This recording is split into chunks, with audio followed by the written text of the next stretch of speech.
வணக்கம். ஆகாஷ்வாணி புதுச்சேரி செய்தி சுருக்கம் வாசிப்பவர் செங்கேனி பழனி.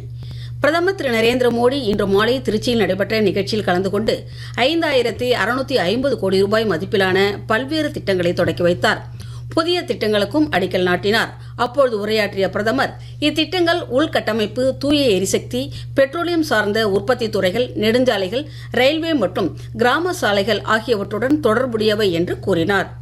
மத்திய ஜவுளித்துறை அமைச்சர் திரு கிரிராஜ் சிங் இன்று புதுடெல்லியில் பாரத் டெக்ஸ் 2026 தொடங்கி வைத்தார். அப்போது பேசிய அவர், இந்தியா வரும் நாட்களில் இயற்கை இழைகளின் மையமாக உருவெடுக்கும் என்றார்.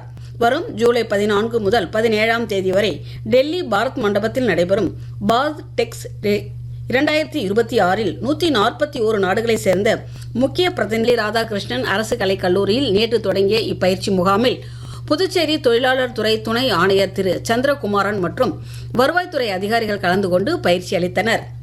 மேற்காசிய பகுதியில் போர் பதற்றம் நிலவுவதால் ஹார்முஸ் நீரிணையில் கப்பல் போக்குவரத்து நிறுத்தப்பட்டால் உலக வர்த்தகம் மிகப்பெரிய அளவில் பாதிக்கப்படக்கூடும் என்று ஐக்கிய நாடுகள் சபையின் வர்த்தக மேம்பாட்டு அமைப்பு எச்சரித்துள்ளது.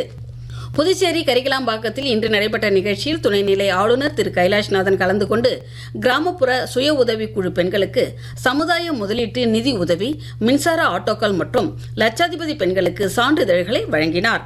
இத்துடன் இந்த செய்திச் சுருக்கம் நிறைவு பெறுகிறது. வணக்கம்.